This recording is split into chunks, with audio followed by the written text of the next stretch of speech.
Hello, this is Stephen Childs, the author of the World Fairness Agreement. And I want to talk about people making claims. People make claims of this or that. Like, I can claim that I own the universe, and I can claim that I'm you. I can claim that I'm God Almighty or Satan or whatever. So what? Doesn't mean it's true. So we usually have to determine if something's true by getting some very good evidence. They use peer reviews, people that are knowledgeable about the topic, and somebody will come up with some hypothesis, and so it's presented to the people that are well educated. So there's another thing. Power comes from the barrel of a gun. Mao Zedong, the Chinese communistic leader, tyrannical, like Lenin, where he killed a lot of his own people. We're worried about Trump killing a lot of his own people, Americans. We killed a lot of our own people in the Civil War. More Americans were killed in the Civil War than in any other war. And that was a long time ago.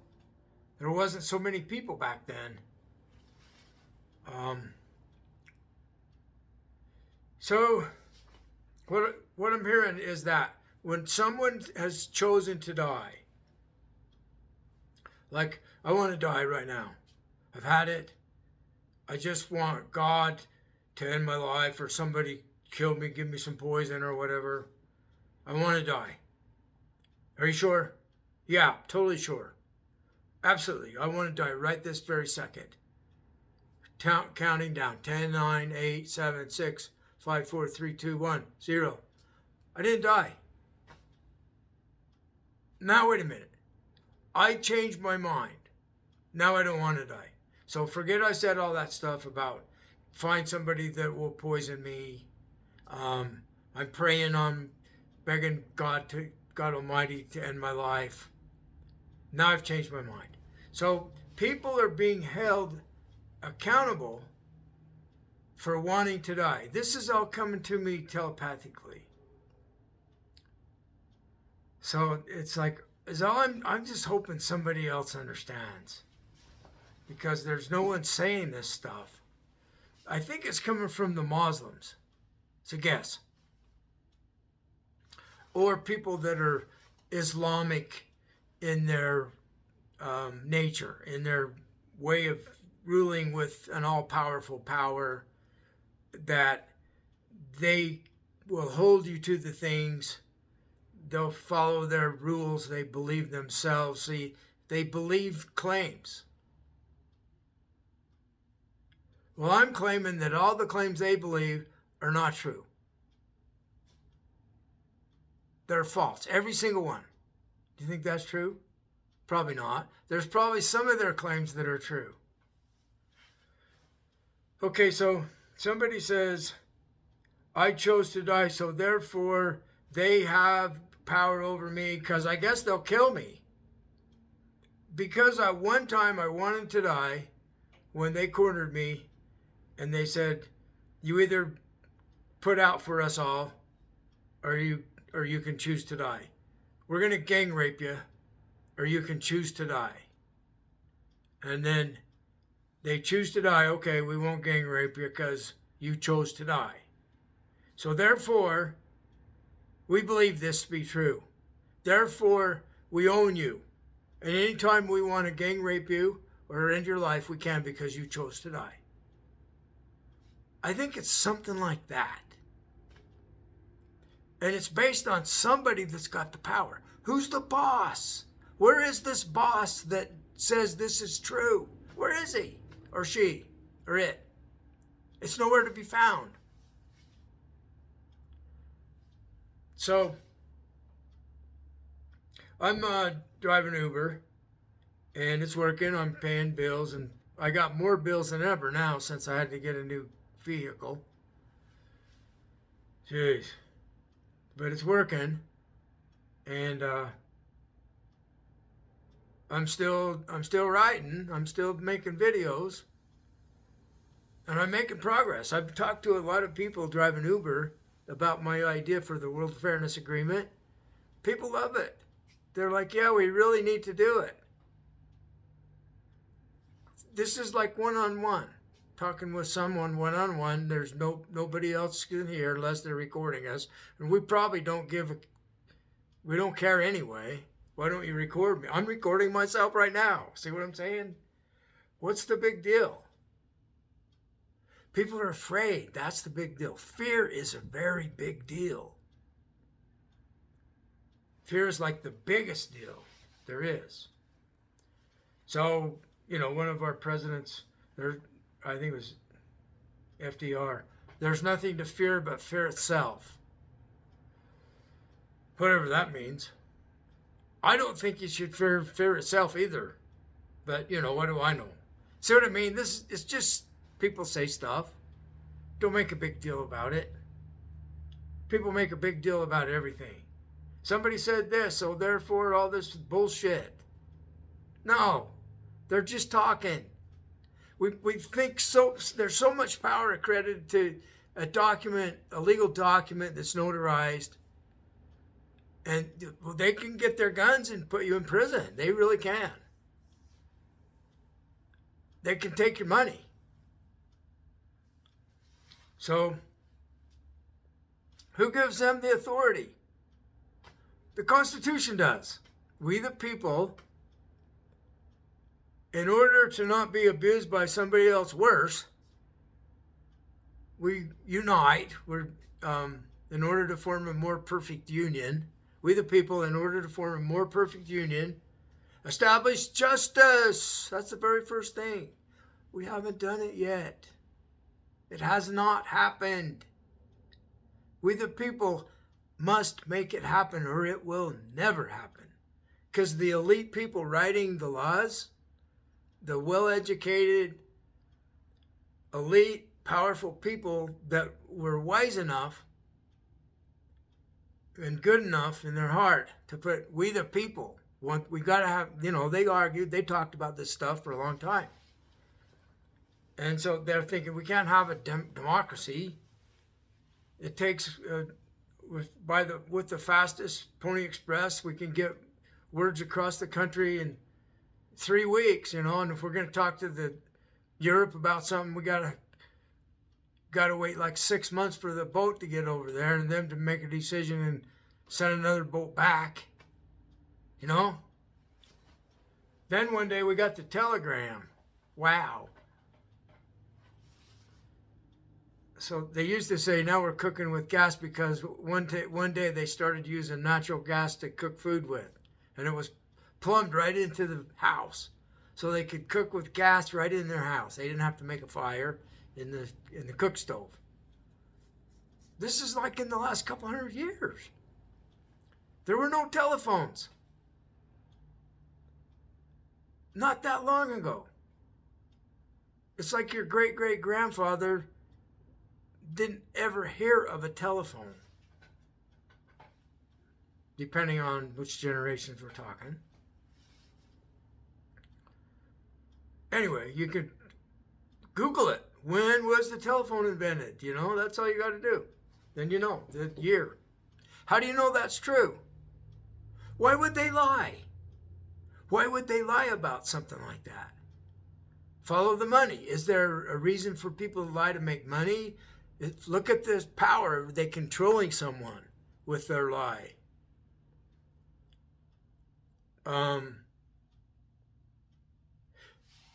I know we'll write a law that anybody who uses a phone has to pay us a nickel every time. And if they don't, we'll lock them up. And if they keep fighting us, we'll never let them go. Wow, we're going to tax the telephone. So somebody's got to build the roads.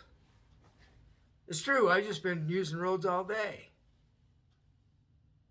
And, this is the way of fairness. It's about fairness. So I talked about the claims of death. I'm here to tell you, by the authority that I have through Shiva Shakti and this mantra that has great power in the BYU campus, Om Namah Shakti Shivaya. Om Namah Shakti Shivaya. So Shakti Shivaya, Shiva and Shakti were originally androgynous, kind of like Baphomet. I've been interested in how Baphomet is androgynous too. And he's a goat that got sacrificed. He's got no guts. He's been degutted. Like the Mormon church, if you tell a temple secret, they would disembowel you. They would cut your guts out if you was going to tell a temple secret.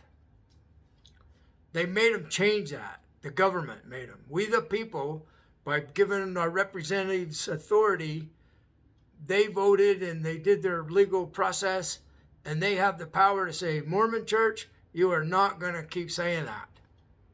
They had a revelation from God the next day. God said, we're changing this. The temple oath will from now on not say anybody's going to get their guts cut out for telling a temple secret. So, Baphomet's like, he's a goat head, the sacrificial goat. I'm a scapegoat. I relate to Baphomet. And I've been seeing videos where Baphomet really has power.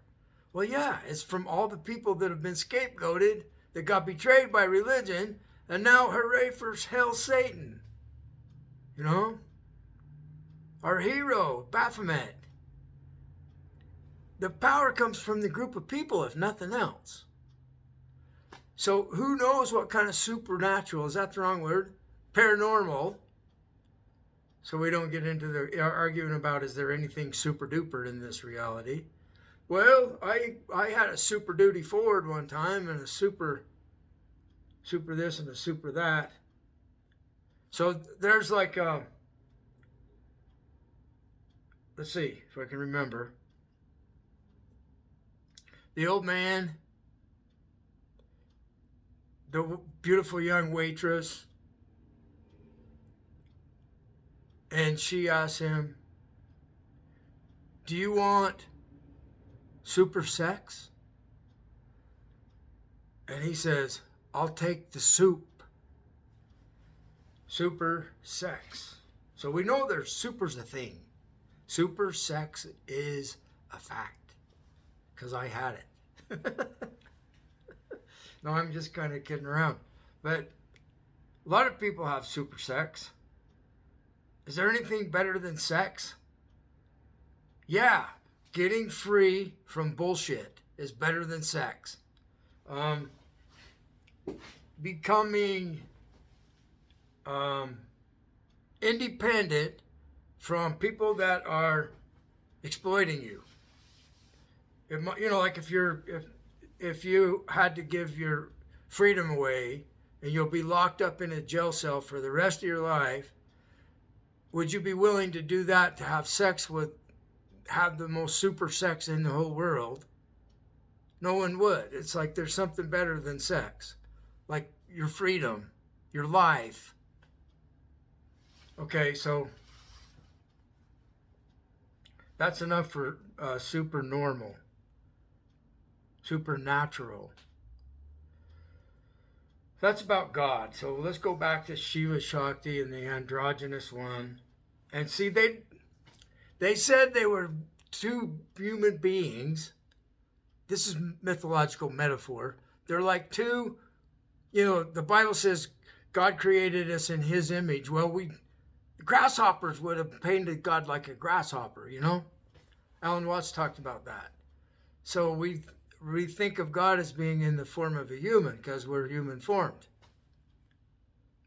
That leads me to this next conclusion, that because we know that they have this godlike figure of Shakti and Shiva as one, and I forgot the name, and then it was later divided into male-female. We're talking about life forms, humans, and the life on earth. Well, it didn't actually happen that way. That's like saying all the species were created in 6 days. See what I'm saying? Actually, what happened? Well, there were species that didn't have gender. They were androgynous. Like bacteria is androgynous. Single-celled organisms and such, they don't have gender. So we're lucky these days because we've had all this knowledge being given to us by the great power of truth, the only God there is. We had a great teacher appear. God sent a great teacher from above, and he was born. His name's Charles Darwin, and he explained to us how Jesus is a fish.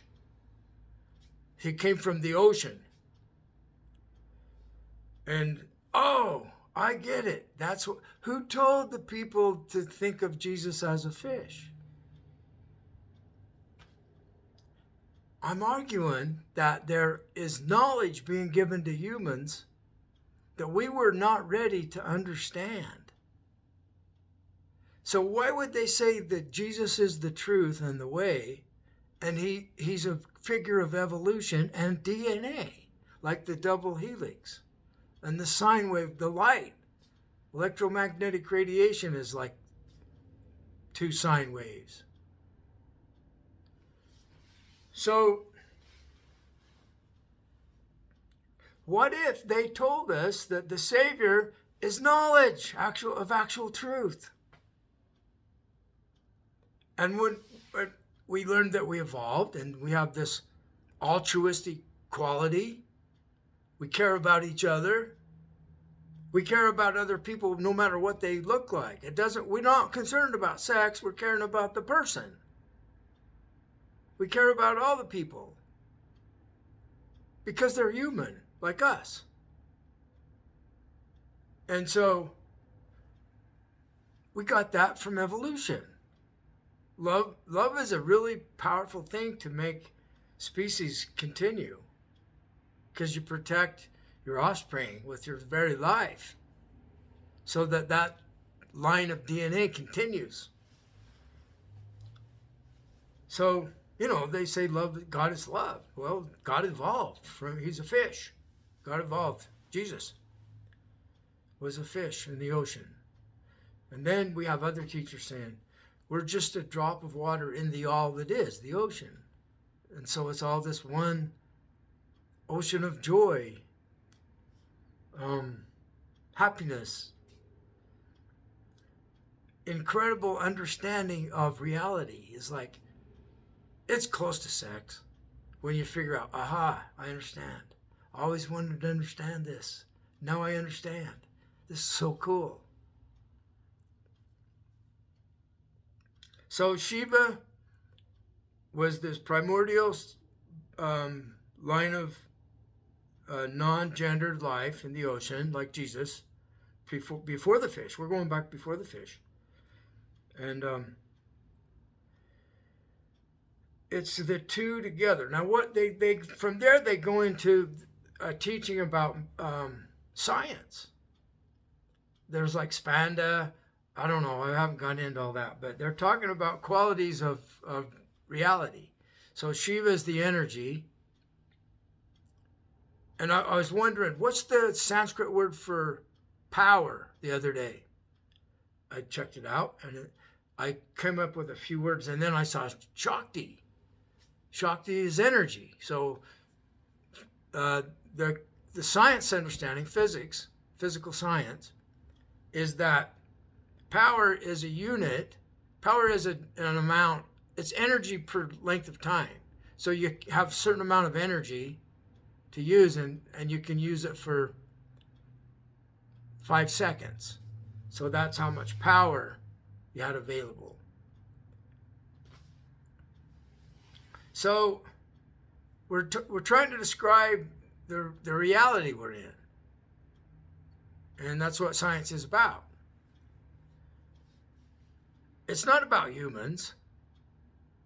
It's not.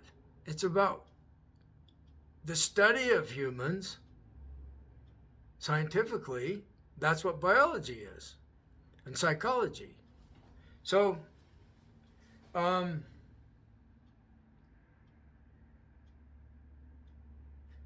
Shakti is energy, power.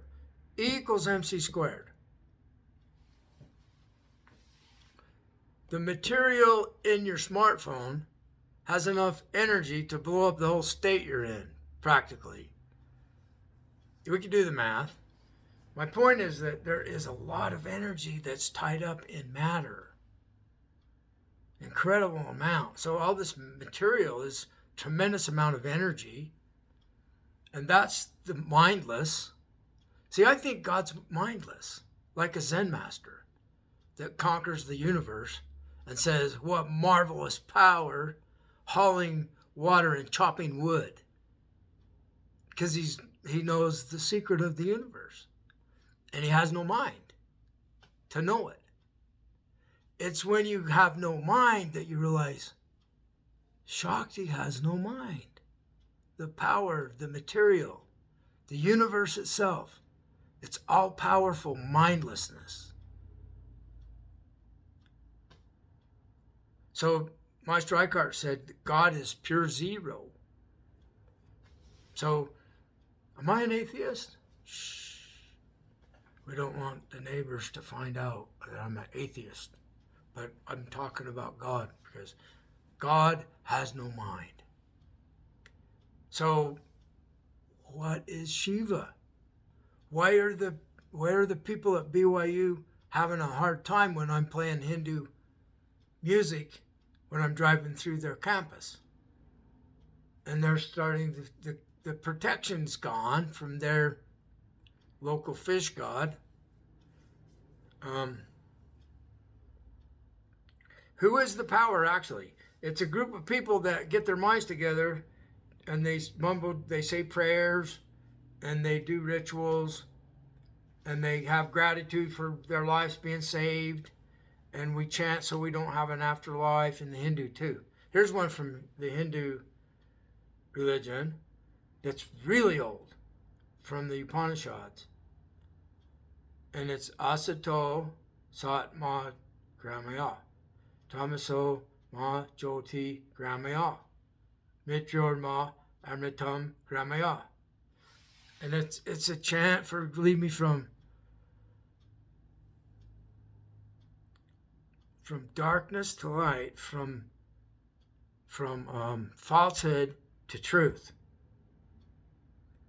Lead me from deception to truth. And lead me from death to immortality. This was before the fish was even evolved in the ocean. No, I'm kidding. That was a joke. This was before Christianity happened. Long before. People were chanting for immortality. And for power. The power one is Shakti Shiva. Om Nama Shakti Shivaya. So I'm chanting that as I'm driving through BYU today, because last time I was there, I'm getting attacked inside my mind. Don't ever come back or else. You're in big trouble. You have to leave. We don't want you here anymore. Well, when I show up, Shiva defeats Christ and they're in the shit. And they don't want to be smelling it all day, so they're blaming it on me instead of their God having a lack of power. Hell no, they don't want to admit that. Their whole religion would be defeated. No, they just need to modify it. They need a revelation from Shiva. Why not? What the fuck is wrong with people?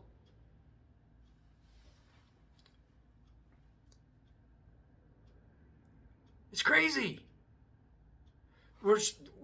A passenger today said, have you heard about the prisoner's dilemma? I have to look it up, but there's always some sellout, somebody that won't go along. So I guess these guys could have all got out of prison, but somebody would not go along with the solution. So that none of them got out. Humans are like that. So we have this old tradition that we can't ever change our mind about wars with the other tribes. We have to have wars with the other tribes because that's the way we've always done it.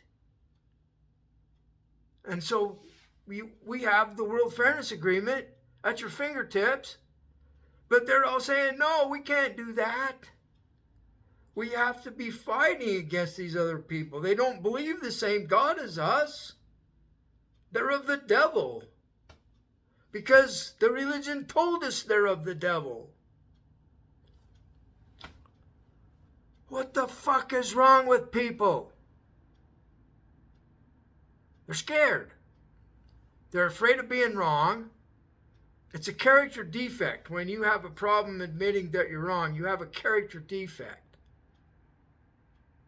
It's from pride. And pride's about greed. It's about, I need to protect and have power over these people. And it's fear, because if they find out that I knew I was lying to them all along, and these people are believing all this stuff I'm telling them, and I'm taking their money and sleeping with their wives in the name of God that I don't even think exists, if they find out what I really believe in my mind, they'll kill me. Or worse.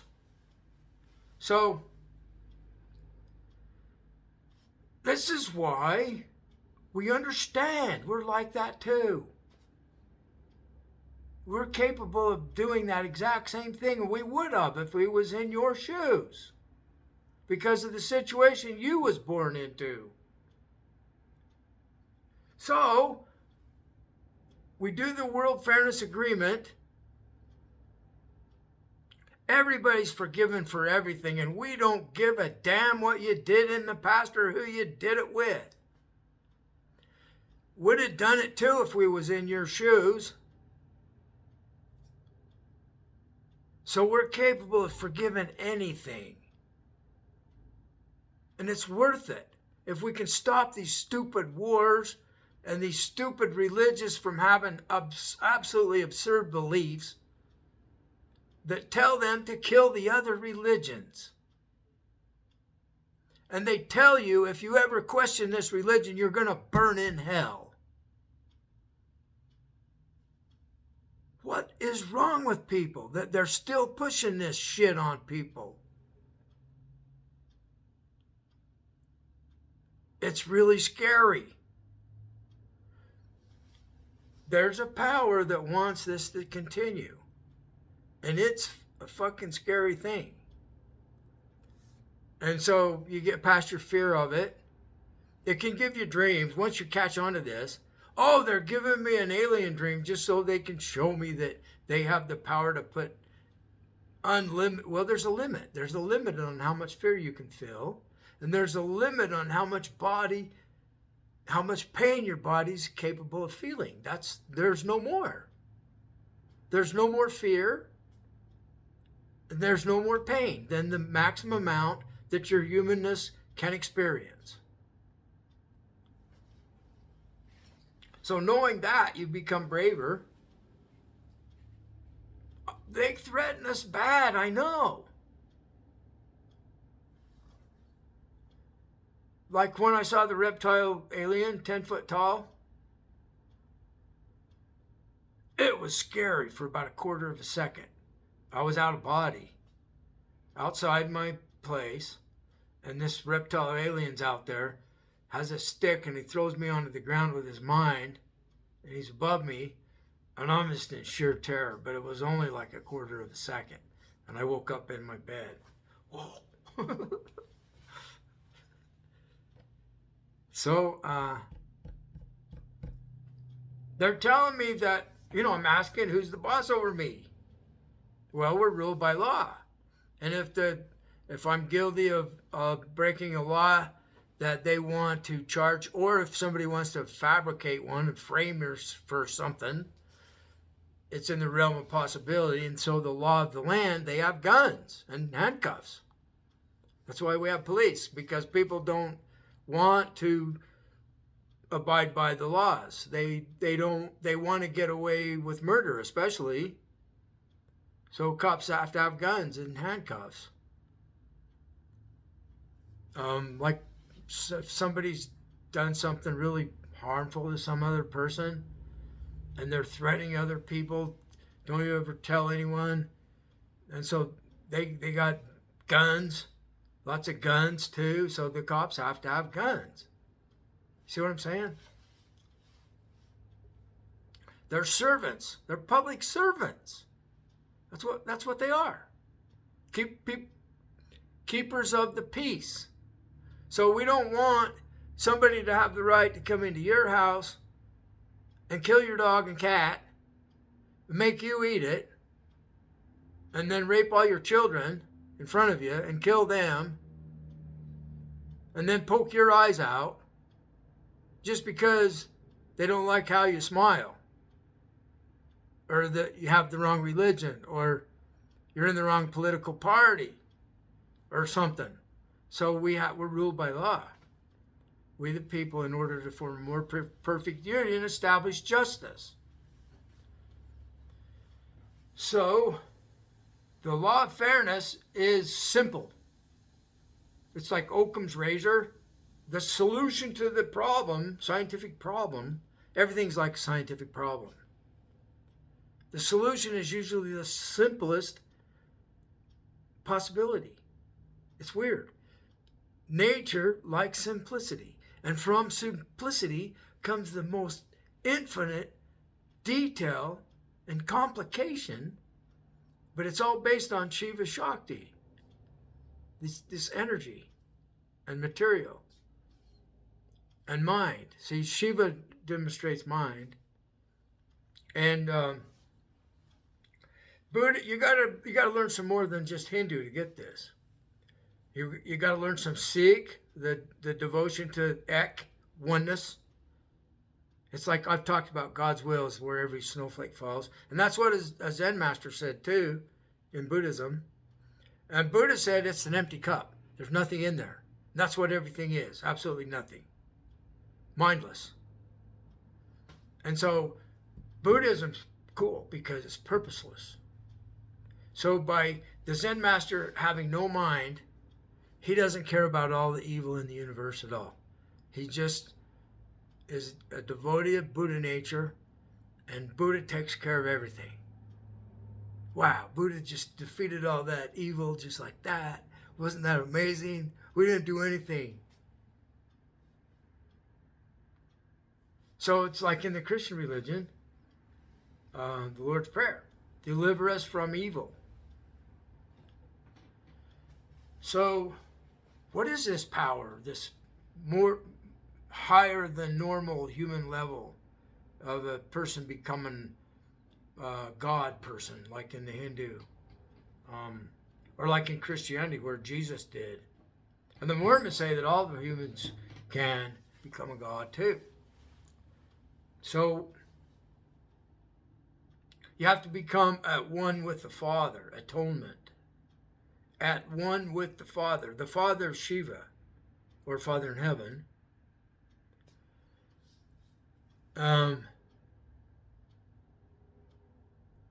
So then, when it's all one thing, Ek, from the Sikh religion, it's all one thing. So this one thing is what I am. It's what the pen is. It's what the wall is. It's what my hand is. The one thing that's everything, the all-powerful all, is what everybody is and everything. But it's not separation. It's not separate parts.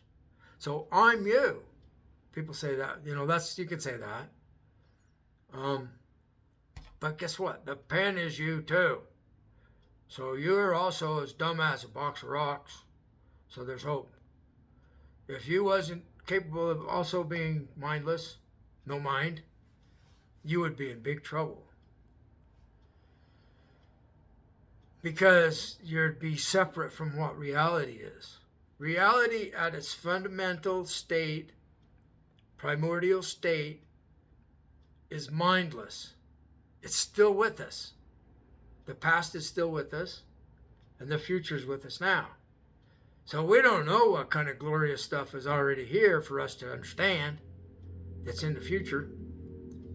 Just trying to get us to see it. So, from mindless, see, the mind has to come from something, even if it's nothing. God created from nothing. It's ex nihilo, Latin, from nothing. Well, Buddhist went a little bit braver. He said, I'm not only going to say it came from nothing, like, wow, our mind's already blown. I'm going to tell you, it's still nothing. And everything that is nothing. So the drop of water, the ocean is the drop of water. The whole thing is the single drop. Nothing's capable of doing stuff like that. You can put any number of zeros in any number of zeros. Doesn't do anything at all. Doesn't matter if you have 1 0, no zeros is the same as 1 0. And it's the same as an infinite number of zeros. So, zero is special. There's nothing like it or lump it. Have a good day.